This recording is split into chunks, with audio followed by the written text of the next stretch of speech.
Coucou les petits loulous. Aujourd'hui, Émilie lit la naissance. La naissance. Pour qu'un nouvel enfant arrive au monde, il faut un papa et une maman. Chacun d'eux porte en lui des cellules de vie. Elles doivent se rencontrer pour former un bébé. Chaque papa et chaque maman a sa manière de raconter comment ça s'est passé pour lui ou pour elle. L'histoire de notre vie commence donc bien avant notre naissance, quand nos parents ont été assez amoureux pour avoir envie d'avoir un bébé. Ça fait du bien de savoir qu'on arrive tous d'un moment d'amour, même s'il n'a pas duré toujours. Au début, le petit humain est gros comme un grain de sable. Il faut 9 mois pour qu'il soit prêt à naître. C'est le temps de la grossesse. Quand une femme attend un bébé, on dit qu'elle est enceinte. Pendant les 2 premiers mois, ça ne se voit pas. C'est un secret que seuls les parents connaissent. Cachée dans le ventre des mamans, il y a une poche spéciale pour accueillir les bébés.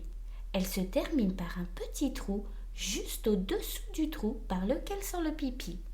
C'est par là que rentrent les cellules de vie du papa et que sortent les bébés. Dans sa poche, le bébé est bien à l'abri.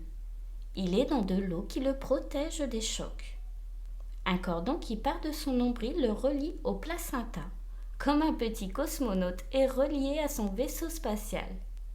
Le placenta, c'est comme un gros gâteau plat où le bébé reçoit de sa maman tout ce dont il a besoin pour vivre.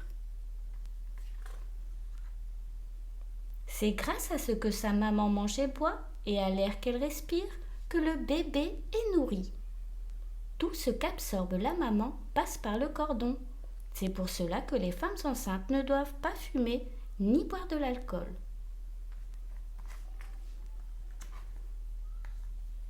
Parfois, la maman bouge trop dans la journée, alors ça fatigue aussi le bébé. Mais quand elle va à la piscine, ils sont comme deux poissons dans l'eau. Petit à petit, le bébé grandit. Ses bras et ses jambes se forment. Il se met à bouger. Le ventre de la maman devient de plus en plus rond et tout le monde pense au bébé, qui entend tout ce qui se passe autour de lui. Si une main tendre se pose sur le ventre de la maman, il vient se nicher dessous, comme pour un câlin. Si on l'appelle, il s'approche et quand il est très content, il se balance entre les mains de ses parents.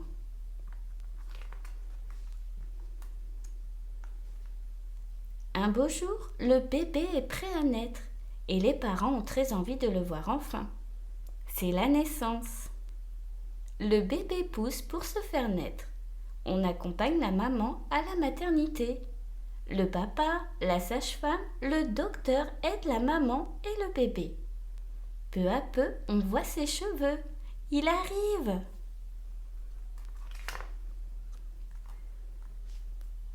Le voilà, il est né. C'est un garçon ou une fille? Comment va-t-on l'appeler? Tout le monde est très ému. Posé sur le cœur de sa maman, le bébé se repose de son grand voyage. Le papa coupe le cordon, mais ça ne fait pas mal du tout. Le bébé s'habitue au bruit, à la lumière, à l'air sur sa peau. Il fait attention à tout. Il a besoin de retrouver tout ce qui lui rappelle sa vie d'avant, la naissance, pour entrer en confiance dans cette nouvelle partie de sa vie.